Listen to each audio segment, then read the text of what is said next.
Made It in Music podcast. We're here with Dave Barnes, one of my, you probably don't know, but you've been a hero of mine for a while. Absolutely love all of your stuff ever since I heard God Gave Me You. Yeah, Big thanks. Blake Shelton hit for you. And so a very multifaceted person, as I've been learning in the last few minutes. And I'm ADD. just really, well, that's one way to put it. But man, thanks so much for taking the time to be here today. Yeah, of course. Appreciate it. So Yeah, we'll just jump straight in, and the first question we always ask everybody on our episode is what was the moment that you made your first dollar in music? Yeah, so I worked for Ed Cash after I moved to Nashville so I graduated from MTSU, Middle Tennessee State, down in Murfreesboro, and moved from there to Nashville. And a lot of people think like, oh, is it that the Siren song, like music was calling you? And that was true. I just started to kind of do some music stuff, but it wasn't like my friends all moved. And so I just kind of came with them, though I knew Nashville would be a good place to be. But I worked, I was an extra on a movie that shot here called The Last Castle for about 3 months. And then Ed called me about May of that year, my first year living here, 2001. And he said, hey, I'm moving to town. We had known each other a little bit. And he said, I need somebody just to kind of help with stuff, set up a studio, babysit my kids, sing on BGVs on songs. It was hysterical. So I did that for about 3 or 4 months, or actually about 6 months. And then he had recorded a band that was about to go on tour, and I just met Matt Wirtz. And so Wirtz and I were kind of conspiring about how we could do shows together. So I think the first dollar I made was that. So my music career literally began basically January 2002. And so I think, whenever that was, like opening for them was like the first time I made, and it was like, it's the golden ticket, That you just listed off like 10 things that were like, so you were an extra in a movie. Yeah. You got a gig working with Ed Cash, which, a lot of our listeners probably, they may or may not know him, but he's kind of been like the godfather behind a lot of, Christian music and worship music's biggest hits. But I mean, those two things in and of itself are not something you just kind of like stumble into. Yeah, but somehow I did. Ed is basically kind of my big brother. He's one of my closest friends. He's been a mentor and a dear friend of mine for years. And I'd met him through Bebo Norman. And Bebo had just told each of us, you guys need to meet. Like, I'd met Bebo at a Young Life camp. I was actually playing drums for him for his shows during the camp. And played him. I was just beginning to write songs and very sheepishly played him some stuff. And so I think personality-wise, though, more than anything, he was like, I just think you and Ed would get on really well. And so met Ed at one of his shows in Knoxville, and he was like, man, we should connect. So the next time he came to Nashville, I was still in school at the time, he called me and said, hey, I'm hanging in Nashville. I think he's recording one of Caedmon's Calls albums. So I came up and just hung with him in the studio that whole day, and we just had a really good time. Like, he and I, laugh a lot. And so he just kind of was like, he has been a huge influence in my life because he was kind of the first guy that was like, hey, I want to help, just like whatever I can do to help. And that's a really, that's such a unique thing, and it's such a powerful thing, I think, especially in an industry that can be very like dog eat dog, not dog eat dog. That's one of my favorite missed things. Is when somebody's like, God, it's really doggy dog. I'm like, doggy Snoop, dog right? world. The doggy dog world. No, but he, that really changed my life in a lot of ways, because I think it was such a good example of somebody that really didn't need me around, and yet was like, man, I really like you and I want to help. And so he hired me on, and at the end of that, we made my first EP, and sort of stuff I've never, that's all I've done since. Yeah, and so Ed produced that for you? Yeah, it was just me and guitar. We did it in a day. Okay. It was really fast. Gotcha. But he kind of did that as a favor. He was like, look, man, thanks for your help over the last few months, and here's we worked on it and that was really, I toured on that, man, for I think like 2 years. Wow. 5 songs. Crazy. So that was kind of the beginning. Yeah. So when did music enable you to go full time? Oddly enough, then, I mean, I had negative overhead. I mean, I think my rent at the time was a couple $100. I was living with a couple other guys, and by the grace of God, man, I graduated school with no debt, which was huge. Yeah. I can't say how much that was a gift. And so, it allowed me a lot of space. Like, when you've got $400, you got to make a month. All of a sudden, I'll never forget that first. Now, this was a different time because, you were selling CDs and shirts on the road. Yeah. And you could really make money. And I'll never forget coming home from those 3 weeks. So I'd open for the guy who's now my manager, his band, Wirtz and I did. And then Wirtz and I did 2 weeks, just the two of us. And I will never forget coming home. So Wirtz is your manager? Weeks. No. God, that would be a nightmare. Wirtz, so the guy whose band, he's now my manager. His band, Wirtz and I both opened for him. Okay.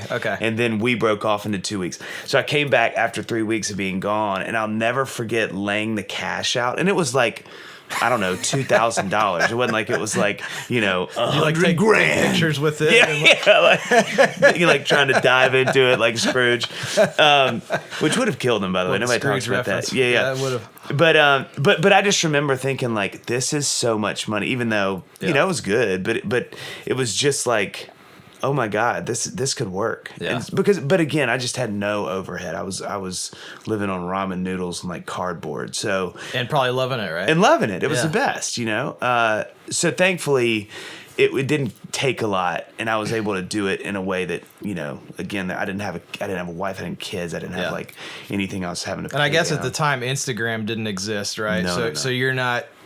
Comparing your living situation with Ty Lopez. Which I do daily now, hourly. I may even check while we're sitting here. But I think, that's a good point. I think something that can't be understated. I mean, that's a great point, Seth. I think those days I benefited, and I think a lot of us did, from this inability to compare ourselves because, Mayer was coming up then, Mraz was coming up then, Howie Day was kind of coming up, and I wasn't on the wave they were. Like, I kind of caught the next wave in, Wirtz and I. But I didn't, in dark moments, I'd go like, God, I wish I could play guitar like John, or God, Jason's got this cool voice. But there's too many differences. Like, I wasn't born where they were. I didn't have the parents they had. I didn't have the experience. So as an artist, I wasn't sitting around going like, I wish I could be them.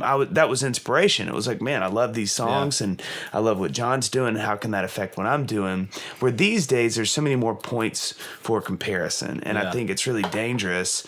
And I think as much just musically, like, forget what it's doing to your head and how you feel about the car they just bought or the tour they're playing because they're taking selfies in front of the audience, which is fine, but it's like, even just musically, going like, well, if that music is affording them this life, well, then maybe that's the music I should be doing too, as opposed to just kind of being off in your own thing. Like, I feel like a lot of us were 15 years ago, just like popping up going, hey, that's what I got, which was really nice and really was sort of a blessing. Yeah, man, dive into that, because, man, you just hit on this whole thing that we all struggle with as creatives, is this comparison trap.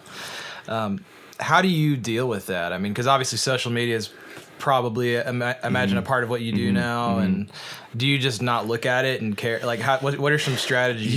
Truthfully, I have to be really careful about who I follow. I think I know myself enough to know, like, some people I can follow and it's just not going to do me any good. Not because I don't love them, and not because some of them are friends of mine.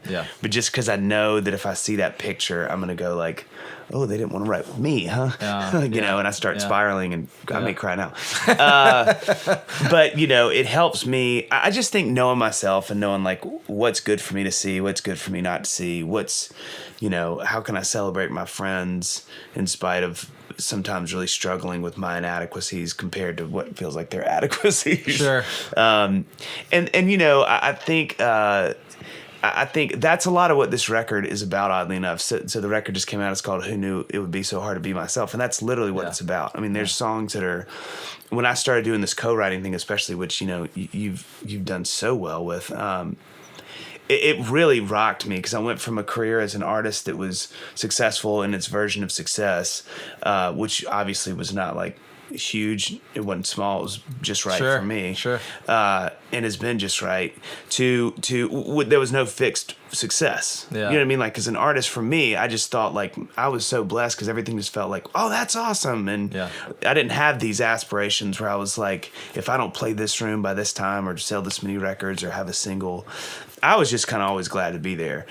Writing is different because, as you know so well, there's a fixed win. Right. You want to get that cut and then the single. Right. And I just didn't know how to do it. I walked into that space and I just felt like, I'm terrible at this. Like, other people are getting what I'm trying to achieve, and they're writing with the artists I want to write with, and it really messed me up. And and oddly enough, in my mid-30s too, like, which was really bizarre because I had this wisdom I had gained over 35 years of living and knowledge, yet it wasn't plug and play. Like, I was like, I still feel terrible and feel like I suck and like nothing's working.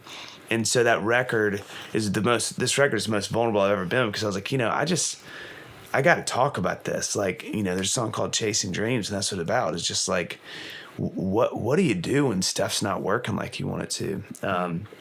And so it was weird to be that old and to struggle with that because I would have thought, oh, like that was my 20s. Sure. It's like you figure it out. And then when you add this other career to what you're doing and it takes the same time it would have in your 20s, but it's just in your 30s, it's tricky because you kind of like, haven't I learned these lessons? I mean, I've had success as a writer. Why is it not working here?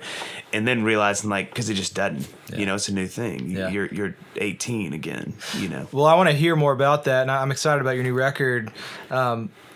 It's interesting because on this show, we talk to artists, we talk to people who are in the industry, we talk to managers, we talk to songwriters. You kind of have blurred the lines a little bit of really a lot of things, and especially what you're doing with your new tour, which is, artist, but you're also a songwriter, but it's also stand-up comedy, which I think is brilliant. And I want to talk about that. But can you talk about the moment that you crossed over the line from just being an artist to okay, this is something I can do to help other artists' careers? Yeah, that is a huge deal. Again, man, I think that's Ed. I think Ed and Chris Rice, both of those guys were so benevolent in their attention and care for me. And I just had so many people that when I would meet them and give them records, Amy Grant, Bonnie Raitt, these artists that would just kind of go like, I just want to help you. And I remember thinking like, this is transformative. I mean, like they can literally open doors for you that you couldn't get in. And all of a sudden people are like, yeah, cool, come hang out in here now. And you're like for real? I've been out there for a good few years. Now I'm just suddenly in here. So for me, I think that's one of my biggest passions is helping people do the same thing because it was so huge for me. I mean, it was a huge part of my story and still is, And so for me, it's I get so much joy from being able to do the same thing for other people. Because, and it's just so fulfilling. You just get such a great sense of joy from that, Well, for you as a songwriter, too, I mean, can you I know you've probably shared this story a bunch, but just for people who haven't heard it, what was the moment that you kind of found out that Blake Shelton wanted to cut one of your songs? Yeah. So long story short, a girl that worked at his label at Warner over dinner one night, she's married now, but she wasn't at the time. She was eating with my wife and I and said, hey, I got a random story. Blake heard God Gave Me You. And I literally was like, Blake who? Because there was no context for like, why would Blake Shelton hear it? Yeah. And he wasn't Blake Shelton like he is now, like all caps. He was big B, big S. Where now it's all caps and like bold, underlined, italics, maybe lightning and some emojis. But so she was like, he's heard the song, he really likes it. I think they may play it in their wedding. That was like round one. And I was like, God, what an honor, And then there was some, maybe they'll get me there to do it, whatever. So fast forward literally it was like another month. She's like, okay, well, it looks like he's going to record it. And I was like, well, that's even better. And then like fast forward another 2 months, I show up at home and she and my wife had thrown like a little surprise party for me that it was going to be the single. Wow. But he had heard it was really interesting. The really long version shortened is I was in a season of my career where I was just really frustrated and struggling with feeling like it just wasn't working. I was like, why? Like, and really struggling with the Lord with that. Like, what's the deal with stuff's just not working like I wanted to. So I just prayed. I literally just started praying for encouragement. I felt like that was the word the Lord gave me. And so I was like, all right, Lord, I just want to be encouraged. And it wasn't this, like, I wasn't praying through script. It wasn't like this, Jabez prayer kind. I literally was just like, Lord, I just need encouragement. And so I wrote that song. It was the last song that was going to be on this record. It wasn't even like we had cut the record and it was done. In fact, it was about to be mixed, and I called Ed, and I said, hey, I got this new song, and I sent it to him. He's like, the band's going to be here tomorrow, be here at 9. Like, it was no I was like, oh, so you like it, you know? Wow. So we go and we cut it. We do kind of like a band version of it. Ed calls me. I'm on the road a bunch in this season of life, and he's like, hey, man, I've kind of tweaked it because I think this could be a big song. And so he added, like, the drums. Like, we had the lick because that's kind of what I wrote the song to, but he had popped it out, and I remember hating it. I was like, no, you ruined it. My integrity is gone. And he's like, dude, listen, you know that I love you. I promise you, I think if you'll get out of the way of this thing, this could be a big song. Yeah. Then he literally said that? Literally. And I was like, all right. I mean, it was a struggle too, man, because I really, like, integrity is a big deal to me. And I just didn't want any of my friends or whatever to feel like, oh, you're selling out. The drum loop at the top. Go giggle. And I'm like, you know. So anyway, long story short, Buddy comes in and says, hey, I think this could be a radio hit at Christian. Yeah. And I'd never done Christian. And I wasn't against that, but I was just really careful. I was like, I didn't want to do that. That was not... again, a lot of my career is blurred lines. It was like a foot in the Christian world, a foot in the mainstream world. Sure. And I was really scared that it would turn into like this thing would whirlpool on me, and all of a sudden I was kinda just in the Christian world. Yeah. And not in a bad way, but that's just not my calling. Yeah. And I've just had so much. I've felt like there's been such a cool thing to do in the mainstream world with me for years. Yeah. So God is on me though immediately because I'm like, my manager's like, man, I don't think so, and I just felt like the Lord was like, dude, you can't do this. Like, you can't pray for encouragement and then close doors. That's not how this works. Yeah. So I was like, all right, let's do it. So all of a sudden, like, it does really well at Christian radio. I had such a blast doing Christian radio promo. I loved meeting the Christian radio world. Had so much fun. Like, legitimate was one of the funnest seasons of my career, doing radio shows. You know, it suited my personality really well, and met some dear friends. I mean, I loved those people, and still do. And so it did really well at Christian radio. Went to the Christian Radio ASCAP Awards. It was awesome. And I remember thinking, like, Lord, you answered the prayer. Yeah. Like, there was my encouragement. I got like weepy at the broadcaster convention because I was like, guys, thank you for being a part of this answered prayer. Like, this has really changed my life, you know? And then that was just, that was the humor, is that was just sort of like the beginning of, so then when she called and told me about Blake, he had heard it, I guess, driving home from the airport, and he and Miranda were just beginning to date, and he just loved it. He heard it on Christian radio. Yeah. I mean, how funny is that, right? Lord's like, I told you, you know. I don't know if he talks like that, like a radio announcer. I think he does. I actually hear him exactly like that. It's like The Price is Right. Every time I pray. Dave, you should trust me. Guy's so white. But so it ended up this beautiful answer to a prayer of just encouragement, you know. Yeah, that's incredible. Well, let's jump into our Full Circle 5, and then I want to hear about your new record and the songs and the process. Yeah. What one book or record do you most commonly recommend people? You know, so there's two. I think book that really changed my life was Life Together by Dietrich Bonhoeffer was a huge book for me. That was like probably the most seminal, life-changing book for me. And I read that in my 20s and early in my 20s, but it was like a game changer for me. So I always love that book and recommend that book. Albums, there's two. One of them is Marc Cohn, who wrote Walking to Memphis. He has an album called The Rainy Season. Yeah. That was, again, a really seminal record for me, in that it's just really emotive and it's beautiful and awesome. The other is Tommy Sims. What's it called? I'm blanking, but it's that's embarrassing. He's only got one.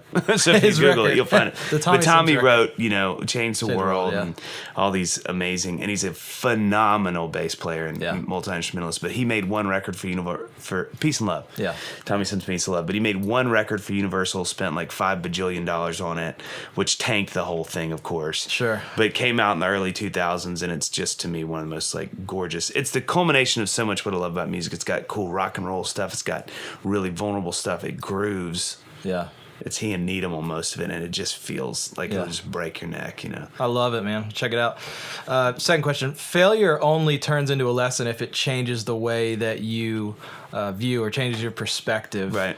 Do you have a favorite failure that you can remember in life, and maybe something that, changed the way that you do things now? Yeah. I think this, recently it's been, I was going to stop doing the co-writing thing. Like, I really felt like this is a year ago, like a year and a half ago. And I was just like, I don't know if I can handle this failure. Like, I was so hard on myself, and I was watching my friends getting these cuts and having singles and success.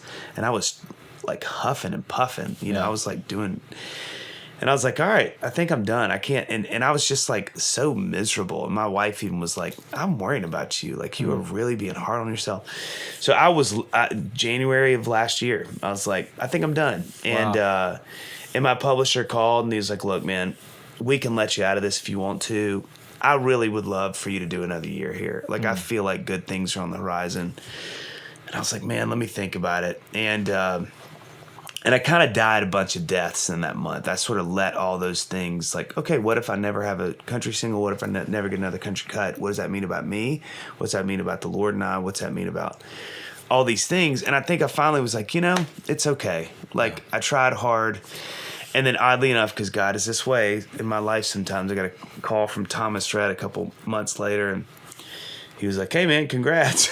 And I was like, for what? And he's like, you got the first single off my new record. And I was like, could you give me a second? Oh my God. Oh my God. Thank you, Lord. Thank you. Well, that's great. That's good news, man. I'm glad you. So, and it was a hit, which is great. But, that failure really changed how I viewed that. I just don't put the pressure on myself anymore. And I think I'm more okay with being myself to the point of the record title. Like, just going, I do what I do, and that's going to be valuable in some rooms and maybe not valuable in other rooms. But when you say failure, did you mean like you were just writing, doing tons and tons of co-writes, and they just weren't getting cut? Just weren't getting cut, weren't no singles.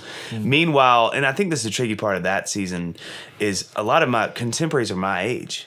So they're in there. I mean, they are caning it. They're 30, mid-30s, late 30s. They put in their time. Yeah. But all that time, I was doing my artist thing. So I'm kind of like a freshman to their, like, doctorate. You know what I mean? But they're my buds, and they're my age. Yeah. And they came to Nashville, and I came to Nashville, and going like, well, these guys and girls are, like, getting cuts all. And it's like, well, because they've been here for a long time, and people know who they are, and they know what they do. And they've been hammering at that particular lane for since they 10, moved 15 here. years. And this is a new, if I'm hearing you right. Oh yeah, brand new. It's I'm 3 years into it. Yeah. And I had a lot of people tell me that, but I just couldn't hear it. I was just way too insecure to be like, okay, let me give it time. I was like, no, I stink. Right. There's no answer but that I'm failing. People are like, dude, failure's a big word, man. You should be careful. I was like, no, but that's what it is. Yeah. Yeah. Man, before you, if you can kind of rewind all the way back to the Ed Cash, Bebo Norman, all those days. Yeah. If you could identify one thing that held you back from jumping in full time to a career in music, what would that have been? I think for me it was just experience. Like, I literally, dude, when I got to MTSU, I was a drummer. I majored in drumming and percussion, and I didn't play guitar. Wow. So by sophomore year, I was playing guitar. I was writing songs. Drumming was not what it was when I got there. I was suddenly less interested in it. So for me, I literally started singing basically on stage. I mean, like, my sophomore year. And I mean, you can imagine how terrifying that was. So a lot of it for me was, but I was that dumb, blind ambition and maybe blind ambition. But did you say blind or blonde? Maybe both. But I just thought, to do this, you just got to do it. But I think in those moments where I was like, and especially moving to Nashville, and this, like, I start meeting people who've been singing since they were like neonatal, and I'm like, that guy sings. Yeah. I do whatever this is, but that, like, I'm crying and he's halfway through the first verse, So I think a lot of it was just kind of like experience, it's just kind of going like, I've never done this. I don't know what to do, Yeah, no, that's good. And I think a lot of people probably feel the same way when they're getting started. And I even loved how you touched on that, just that it takes so much longer than most people realize. Oh, man. Like your friends who have been in here since their 20s and they're in their mid 30s and put in their time. Yeah. I mean, how long do you think it typically takes? So, each of it to me is different. Like, I think there's different timelines. One, according, there's just, then, I mean, this, there's those lightning strike friends. You see them move to town, and all of a sudden they have 50 number ones in the first week, and you're like, what the heck, And so there's always the anomaly, there's always the outlier. But I do think this is something I'm learning. I think you have to respect, I'm a big respect guy, it's the first child of me, but you have to respect the fact that other people have put in their time. So it's not fair, I think, when you show up somewhere going like, hey, everybody check me out, when you have the class that's been there, that's the senior class, if you will, to your freshman class, and they're going, well, hold on, man, like, we can't make room for you because we've been waiting for our shot too, and this is our moment. Like, respect that, because I think sometimes it's kind of like, well, I want to be up there, and it's like, well, dude, have you put in 10 years of doing this? Well, no. Well, then maybe do that, and not to be disrespectful, but I just think, like, for me, so for writing, I do think it's a 5-year town in the country world. I think, and again, you'll have guys and girls who get here and it's successful. But I think for most of us, you put in your time, people get to know you. And again, man, it's already so populated with hit writers. Sometimes it's not there's not room, but it's just kind of like, hey, if we're putting together a writing camp, we kind of already know who's going to be there. Sure. And we'll try to get you in next time, or if we have somebody fall out, maybe you can. So, being careful not to sort of over dramatize that with me going, oh, it must mean that I stink, but just going, no, man, it just means a lot of people are good too. Sure. And it's has nothing to do with your inability. It just has to do with the fact there's a lot of people that are able. They're just really good, yeah. And then the artist thing is tricky these days, man. You probably know more about that than I do, working with as many artists as you do, but, I think music has changed so much. I don't know. I don't even know what makes somebody successful these days, even monetarily, like what it means to sort of be able to afford rent and because it's just changed. Money's different now. Well, you segued perfectly into the next question, but like, there's obviously things that are working for you right now. But what is something that's working for you right now? And here's the irony. I mean, you couldn't have asked a more like set up the new record question, but I think just learning to be myself, like, and not, and I want to make this really clear, not just who I am, but who the Lord made me to be. Cause I think we can try to find ourselves outside of our relationship with the Lord, and that gets really dangerous. But I think for me going, Lord, you sort of made me this weird, quirky, artist dude. And, the more I lean into that, the better, like with stand up and not trying to for a long time, I didn't do that on purpose. Like I was like, I don't want to sort of like awaken the Kraken too early, because like, what if humor overtakes my music career? Because music will always be my first love. Sure. It's the most challenging, I think, rewarding thing that I do, career wise. And so music was more challenging than stand up. Oh yeah. Much more. Wow. Much more. Yeah. Just cause that's how I'm built. Yeah. Humor to me is, it's hard. It's really hard, but it's much more natural. Yeah. It's much more like being an idiot to me is pretty easy. So, that stuff is just in there. Not to say that I'm the funniest guy ever, but for whatever reason, that's always been a little more natural. Where music was always like, ooh, you know. And every day I write, it's another like, all right, we got to push this boulder up the hill, but in a good way, where humor to me is a little more like natural, and I don't have to think about it quite as much, And I feel like I could probably answer this myself just by everything you just told me. But if you woke up tomorrow and everything had changed, your music business had disappeared, the cuts were drying up, the singles were dried up, and the opportunities just weren't there, and you had to start from square one, but you still got you get to keep all the experience, you get to keep all the knowledge and the wisdom and relationships. Where would you start? There's a few things that I think I would love to do. I don't know that I would ever want to be a professional comedian. It's just too gnarly. That lifestyle is, I think, really hard. And I don't know that I'm cut out for it. I think advertising is really fun. Coming up with like commercials for things and going like, how do we make selling super glue funny? That's interesting to me. I also really love people. I love mentor discipleship stuff. I wonder if I would be at a church somewhere as like a community pastor, community or something like that, or counseling, I think maybe. some of that would be really fun. And I think honestly, I think the podcast interview world is really cool. Yeah. So I think all those, and especially the future, which you guys are so wise to be investing in of podcasting, I think is really bright. And it's sort of like the Wild West out there in a really fun way. So that would be a fun, sort of like see what happens with something like that. It's awesome. So talk about your new record a little bit. What are you working on right now? Obviously, it just came out a little bit ago, but new tour. What all are you working on that you want to talk about? It's a really fun season because, again, this is just kids. I have 3 kids and I'm always sick. Like, Daddy, give me a kiss before you get. I'm like, oh, just please, constant can you just? Stuff. It's just like you don't even hear. This is not sinus. This is just children. It's just normal. This is just life as a dad manifested in me sounding like this. Is what this is. Yeah. But no, it's a really fun season because a new record, I really think is maybe the best record I've ever done from beginning to end.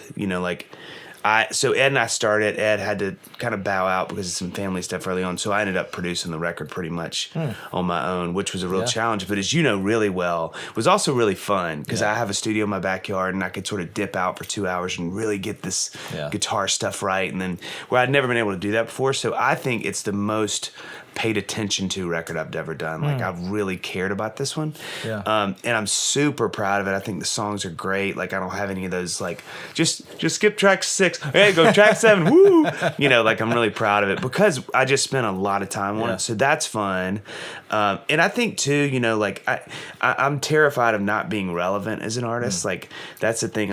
And so for me, I was like, I just want to keep making music that feels inspired, that feels like it matters, because I just don't want to be the guy in his, I'm 39, I'll be 40 this summer. I just don't want to be the guy that's like in my 40s writing lullabies all the time. And like House at Pooh Corner over and over, which is great. But the people go like, oh, we've lost him to being a father, or we've lost him to irrelevance, or he's super comfortable and isn't writing music that matters anymore.